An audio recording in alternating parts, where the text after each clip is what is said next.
sapientiae potavi Deus, alleluia, firmamino. Olá, paz e bem, estamos aqui com o nosso bate-papo católico e continuando sobre a história da igreja, eu quero falar do restante dos sacramentos que eu não tinha falado antes, porque eu já falei do batismo e da Eucaristia. Então vamos falar dos 5 que faltam. A gente vai começar pelo matrimônio. Então, partindo de Mateus capítulo 19, versículo 6, assim já não são dois, mas uma só carne, portanto não separe o homem que Deus uniu. Isso, os pais da igreja entenderam isso perfeitamente. Você pode ler isso lá no Pastor de Hermas, ou então nos escritos de São Justino Mártir, só para citar como é que os pais da igreja, eles eram ferrenhos com esse negócio de matrimônio, que Deus uniu, o homem não separa. Isso é um ponto de fé dentro da igreja católica. Para o protestantismo, esse sacramento foi jogado para o alto. Tanto é que Henrique VIII, em 1534, pelo Papa não querer aceitar o divórcio dele com a mulher dele, Catarina, ele jogou a igreja católica para o alto, fundou a igreja dele, que é o anglicanismo, e se tornou chefe da igreja na Inglaterra. Isso também porque, segundo Lutero, Cristo cometeu adultério com a mulher da fonte, depois com a mulher adúltera, com Maria Madalena, E ele mesmo fala que Jesus, tão piedoso, teve que fornicar antes de morrer. Quer dizer, para Lutero, era orgia gospel lá na Galiléia, era uma coisa assim impressionante. Então, se Jesus era adúltero e fornicador, por que o homem não pode adulterar também? Por que não pode ter homem com homem, mulher com mulher, segura suas cabritas, E como se vê em algumas seitas protestantes. Entendeu? Então é isso aí, gente. Agora vamos falar do sacramento da ordem.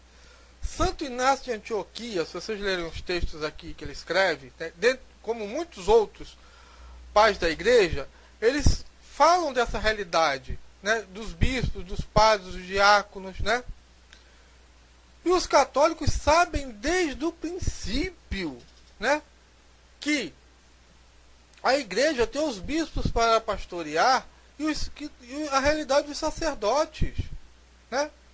Então, o Curadares, o santo Curadares, ele dizia que quando se quer destruir uma religião, se começa por atacar o padre. E foi exatamente o que o Lutero fez. Entendeu? E outra, dizendo,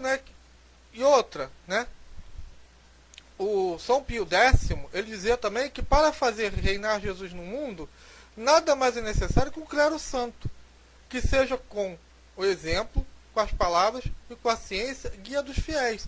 Então o que acontece? O protestantismo o pai do protestantismo, segundo o Padre Pio, São Padre Pio, é o diabo. O diabo não quer que Cristo reine no mundo. Lutero queria destruir a igreja católica, Então ele começa atacando pelo clero. Por isso que Lutero diz que o celibato é uma invenção maldita. Que ele não podia viver sem mulher. Mas no Apocalipse 14, versículo 4, diz que são os virgens, os que não se contaminaram com as mulheres, que foram resgatados dentre as primícias dos homens, como primícias oferecidas a Deus. Esses é que seguem Jesus para todo lado. Quer dizer, na Bíblia, os celibatários seguem Jesus para todo lado. Para o Lutero, esses são os malditos. Com que você vai ficar? Não sei. Você decida. Vamos agora para a confissão dos pecados e unção dos enfermos. A Didaque, que é o primeiro escrito dos apóstolos, diz o seguinte, baseado em João capítulo 20, versículo 21 a 23. Confessa teus pecados na igreja e não leves tua oração como a consciência má. Este é o modo de vida. No dia do Senhor, reuni-vos juntos para partir o pão e dar graça, depois de confessares as tuas transgressões, para que teu sacrifício possa ser puro. É exatamente isso que Jesus fala quando fala para os apóstolos, que dá o poder a ele de perdoar os pecados. Aqui é os sacerdotes, como a gente viu lá em cima. né, sobre a unção dos enfermos, baseado, entre outros, em Marcos, capítulo 6, versículo 12 ao 13, né, Santo Hipólito de Roma, ele bota na tradição apostólica: o Deus que santificaste esse óleo, concedendo a todos os que são ungidos, e por eles recebe a santificação, como quando ungiste os reis, os sacerdotes e profetas. Assim conceder que ele possa dar fortaleza a todos aqueles que se valem e saúde a todos que o usam. Quer dizer, está aqui, né, desde o princípio, unção dos enfermos, confissão, sacerdócio, matrimônio.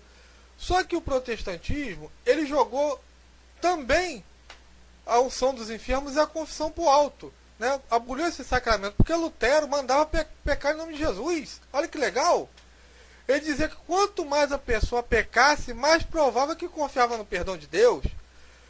Caso a pessoa não pecasse, dizia Lutero, mas a pessoa demonstrava que não confiava em Deus e no seu perdão. Daí o princípio de Lutero: crê firmemente e peca muitas vezes. Eu creio em Jesus e peco por isso mesmo. E tanto é que na carta que ele escreve a Jerônimo de Weller, Lutero fala assim: se o demônio tentar você com bebedeira, bebe. E bebe em nome de Jesus. A gente até pode botar isso amplo. Se o demônio te tentar para matar uma pessoa, mata em nome de Jesus. Se o demônio te tentar para se drogue em nome de Jesus. Afinal de contas, crê firmemente e peque muitas vezes. Quer dizer, esse, né, é o pensamento protestante sobre os sacramentos, né, ou de Lutero, né, no caso. Paz e bem para todo mundo e até a próxima. Amém.